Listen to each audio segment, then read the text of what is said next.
Thank you for taking the time to watch my video. I really appreciate it. If you enjoyed this video, please click thumbs up, as that will help grow my channel. If you'd like to subscribe, I'd appreciate that as well. And if you have any questions, feel free to leave those and I will respond. Again, thank you.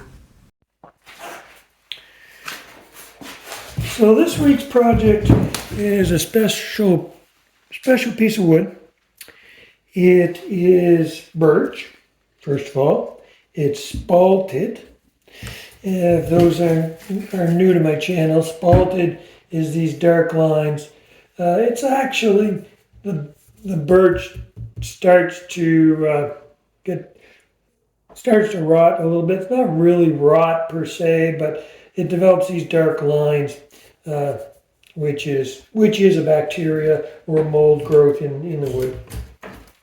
And it's also a crotch piece. So here you can see the beautiful spaltedness of the wood, but it's also a crotch piece. In other words, this was the main tree here, most likely, and then there was a branch coming off to the side here. But beautiful, beautiful grain pattern from the crotch piece, which you'll always get. You get the compression wood here where the branch veered off, and just from the branch moving back and forth causes the grain to compress.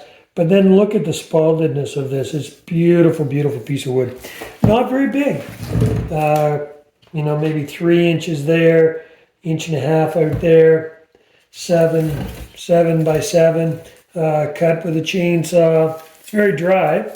That's good. But I'm gonna turn a winged bowl out of it, and this will be the top. This will be the bottom. I'll get it mounted in the lathe with a worm screw, and then we'll talk about it more after that. Now it's pretty out of balance, so I did change my mind on things. Worm screw is a great means of holding it, but as far as security goes, it's not the most secure. It's pretty good, but you've got to have some good conditions to start with, and this one does not have it. It's pretty out of balance. You can see over here on this side, turn it around here, it peters off to nothing, whereas over here I've got this, and it's even worse on this side. So that's very out of balance, and to the point that I can't turn it. It wouldn't be safe to even try. Now it doesn't take long to get it down, but right now I can't.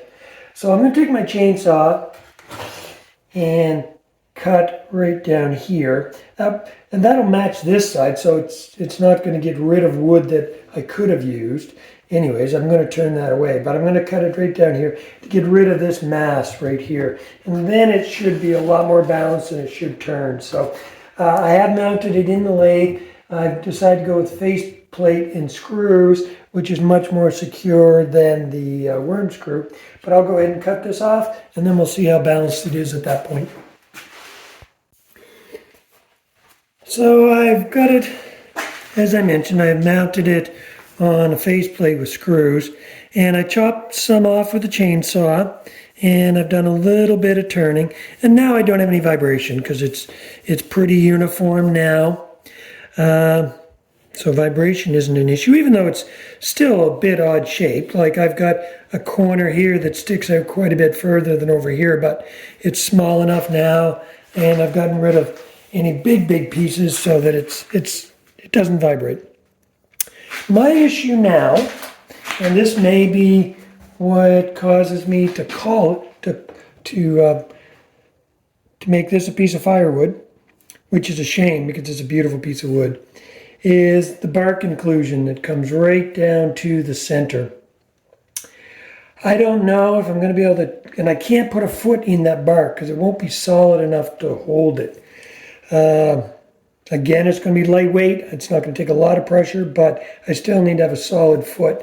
And I'm just concerned how far I have to turn that down to get rid of that bark inclusion, and then will I have any depth left in it at all. I'll turn a little bit more, see if I can get just a little bit more of that bark out of my foot area. See if I can turn a tenon. It's definitely going to be a tenon so that I'm squeezing in as opposed to pushing out. Tenon is a lot more secure. My other option would be to do a glue block. Then the bark wouldn't matter. So I may do that. I may just try and turn a flat spot and then do a glue block. And that way I won't have to worry about, because you also lose some depth with a tenon because I've got to make it, this much, and that's not usable on the bowl. And in a lot of cases I end up cutting it off. Well, if I do that, I'm going to lose a little bit more thickness. So I may go with a glue block.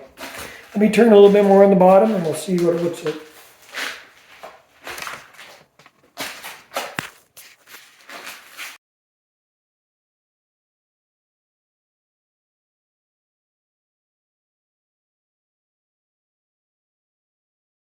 I think I've gotten rid of enough bark. There's just a tiny bit there, but I think I've gotten rid of enough now that I'll be able to definitely put a glue block on there.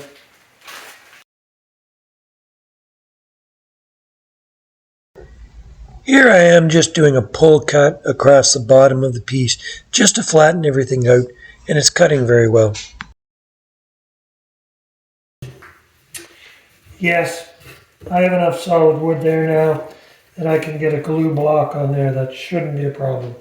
So I'll turn a little bit more on the shaping on the bottom and then we'll continue.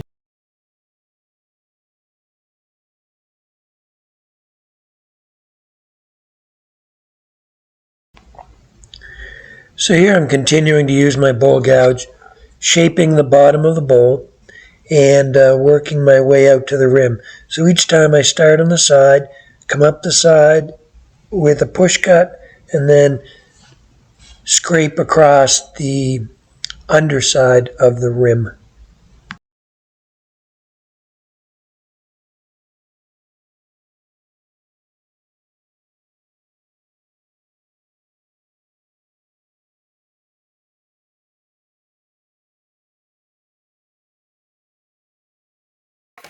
I don't know if you can see that or not, but I'll turn that back on. You notice I've got a wing way out here. And here I don't have anything. When that's turning, I see a dark circle here, but I see what's called a ghost. I can see it, but just barely. Like when I'm turning out here, I'm not turning anything here. I'm probably missing that. And I'm only touching that little bit right there and a little bit right there. So you can see that when it's spinning. Hopefully you can see that. Like solid wood here, but out here, there's wood there, even though you don't see it, but it's just those tips that are going by. So you do have to be very, very careful that you don't think that that's solid wood in there and then touch out here where those wings are coming by.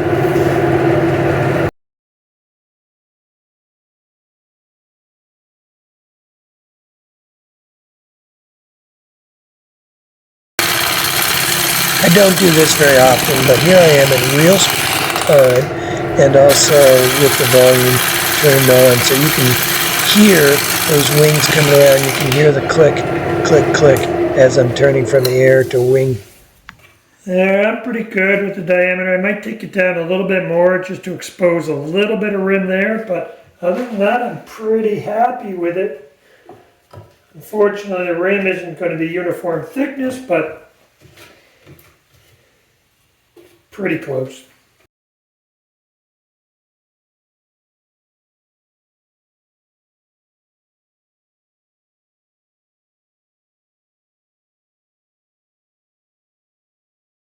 There, now I've got a little bit of a lip there now, and that's all I want. I just want a little bit so that it shows, but yet maintain as much of the bowl diameter as I can. I'm pretty happy with the bottom shape of that. I might take a little bit of this corner off, but that's probably good.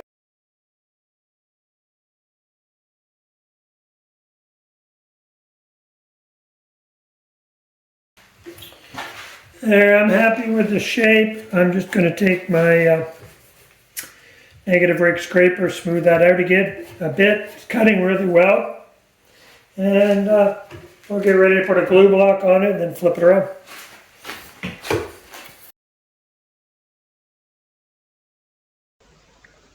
Here I just use a negative rake scraper, which gives me my best surface, and I just drag it across the underside of the rim just to thin it down a little bit and try and get as smooth a surface as I can.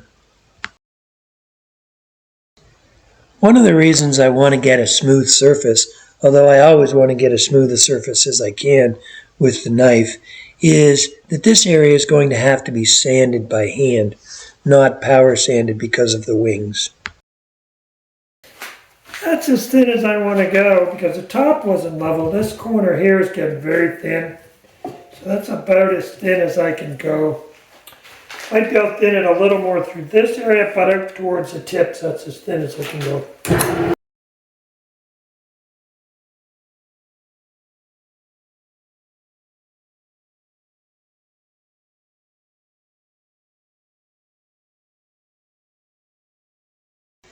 The shaping of the outside of the bowl is complete. Now I start sanding. So on the bowl itself, I'm just using sheet paper and do my first sanding. Then I'll switch to power sanding as usual and go from 60 grit up to 600.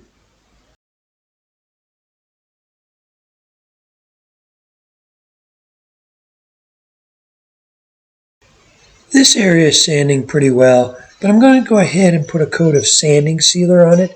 That just helps if there's any soft spots, harden it up a bit before I finish sanding. Here I want to point out a few things. Number one, I'm putting the glue block on the piece of wood while it's still in the lathe. This helps me center it to make sure that I'm in the same spot. The other thing is normally I dip my glue block into the glue. This time I just use a hot melt glue gun and put it on the surface of the glue block and then ran a bead around the outside. Since this piece is not very heavy, this is more than enough support to hold it in place.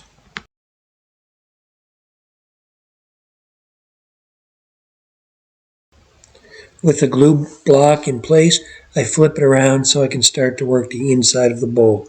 Again, using my bowl gouge, I work from the outer part of the rim down to the center of the bowl.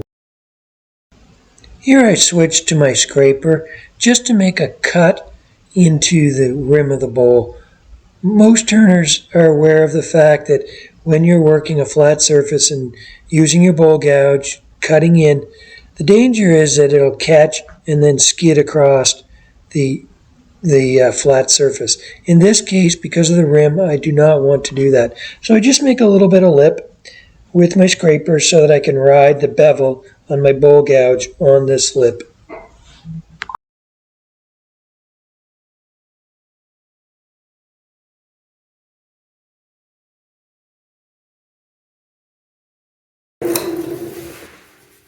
There we go, get thin there.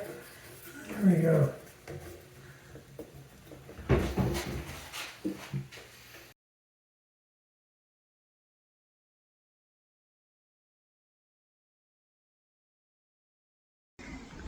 I'm happy with the final shape and depth of the bowl. So now again, I'll just take my negative rake scraper and smooth out any ridges that may exist.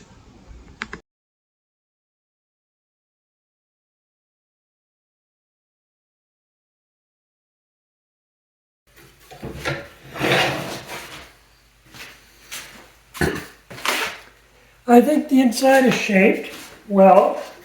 The wall thickness is pretty uniform. That's maybe have a little high spot right in the very center, but other than that, it's ready to sand. And even that, I may be able to sand out.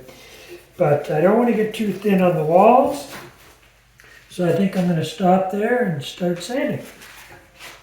Same as normal, I will start with some sheet paper at 80 grit and then work my way up to 600 grit on the power sander. So here's the finished product. A spalted birch crotch piece winged rim bowl. I think this turned out very beautiful. Probably one of the prettiest pieces of wood I think I've turned in a long time. You can see the rim here. It's fairly thin, less than 1/4 of an inch. And the depth of the bowl is about 2 inches, 5 inches in diameter, and the distance across the rim is 10 inches at its widest. I still have a little bit of work to do on the bottom, cleaning up a little bit of glue, but again, I think the bowl turned out very beautifully. It is for sale, and don't forget the contest. If you'd like to enter into the contest for a free bowl, leave the word contest in the comments. And if you haven't already, please subscribe to my channel. Thank you for watching.